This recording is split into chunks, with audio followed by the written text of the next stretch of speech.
Okay, ladies and gentlemen, this is Dragon Part 2. Today we're going to work on hiding the dragon behind the rock, making it look like his foot is in the water, actually touching the bottom of the stream.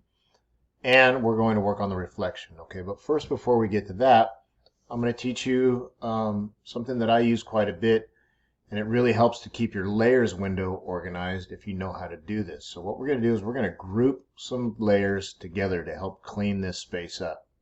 So I've already taught you that you can shift select layers. So if I hold down, or if I left click on one to select it, and then I hold down shift and select dragon, it will select all layers in between. In this case, there's only one, it's hue and saturation. But because these are all associated with each other, I can now hit Control G to group. And now you can see it created a folder.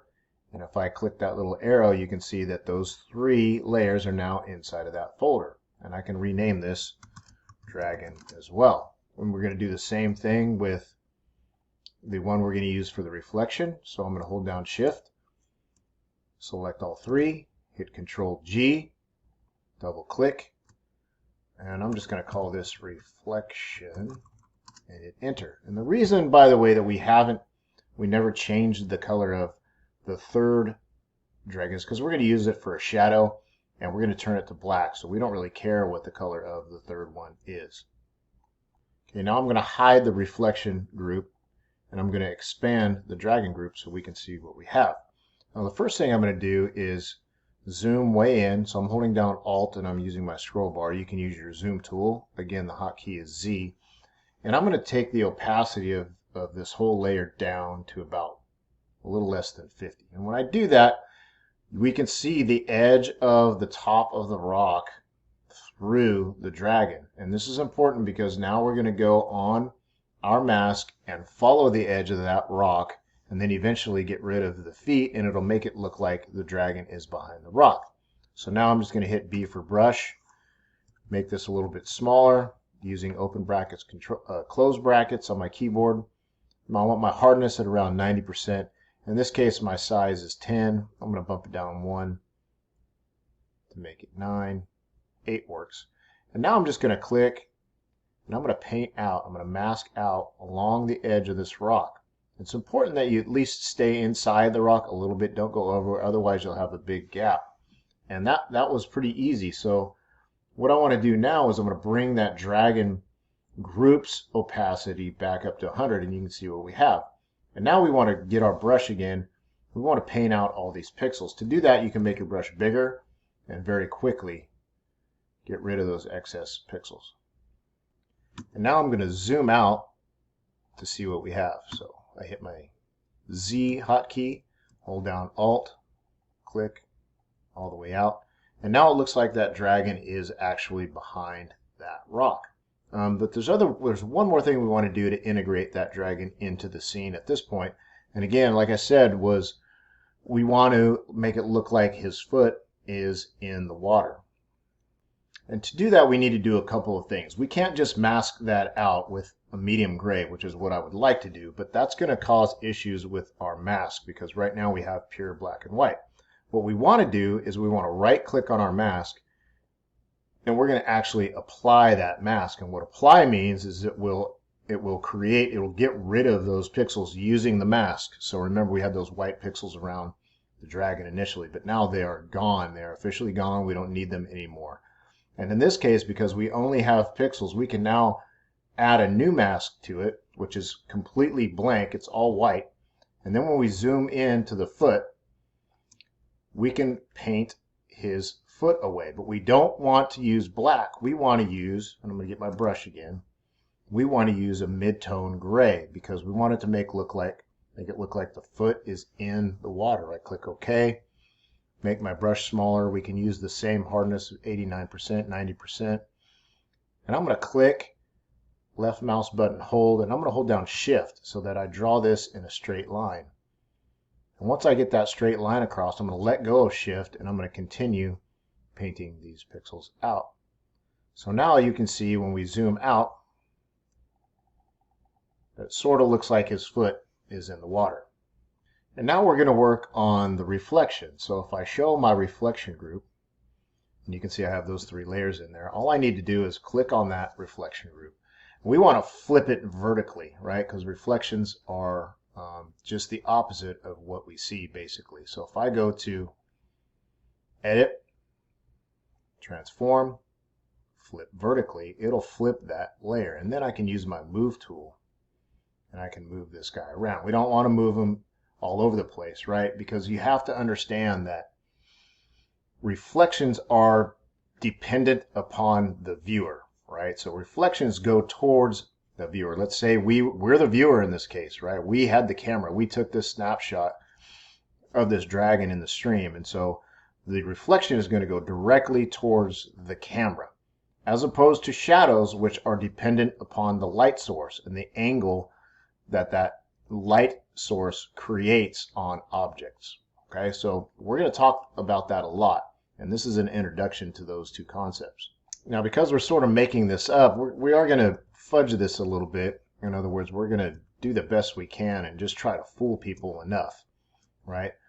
Understand, technically speaking, the reflection back here should start at the top of this ankle where it meets the water. There should be a reflection coming out that way. So let's see if we can get that to work. I'm going to move my dragon all the way up so that I'm looking at his ankle right here. His ankle basically meets up with itself way up there. All right. And so now we've got a lot of problems because this dragon is like way up overlapping the other dragon, and we really have to do some work to mask this guy out. And the first thing we're going to do, because that water is actually transparent, right? We can't just keep this at 100% opacity. We're going to take that dragon reflection, and we're going to bump the opacity of it down, way down to, again, about, we want to be able to see it a little bit, but we also want to be able to see through the water. So we're going to bump it up about 55%. And now what we want to do is we want to use our black brush, and we want to mask out everything that this dragon overlays that is not water, right? Because water is really the reflective surface here. The rocks and the sand and everything else is not reflective. So this will take a little bit of time to paint. All right, so I'm going to zoom in, and I'm going to start at the very top and get my brush, and we have to change this back to black. So if you hit the D, which stands for default, it'll change it to black and white. If yours turns white on top and black on the background color, you can click this button here to switch those very quickly. And now we just need to paint away what is not the reflection. So I'm going to keep the same opacity. And again, it's a little bit hard to see, but I know his foot is right here. We don't want that reflected, right? So I'm going to mask out his foot. I'm going to leave this area because that is reflected. Everything that goes over the top of the rock and onto the rock is not reflected. In fact, all this stuff over here needs to go away. And I'm going to make my brush a little bit bigger because I can see there's a bunch of stuff here that we want to get rid of. And then make it smaller again. Again, open bracket, close brackets is a huge hotkey for Photopea and Photoshop. And now again, I want to get rid of everything that is not water. Sometimes you have to hide and show your layer so you can really see what you're looking at. In this case, the rock, and it looks like it goes down to about right there. Again, hide and show.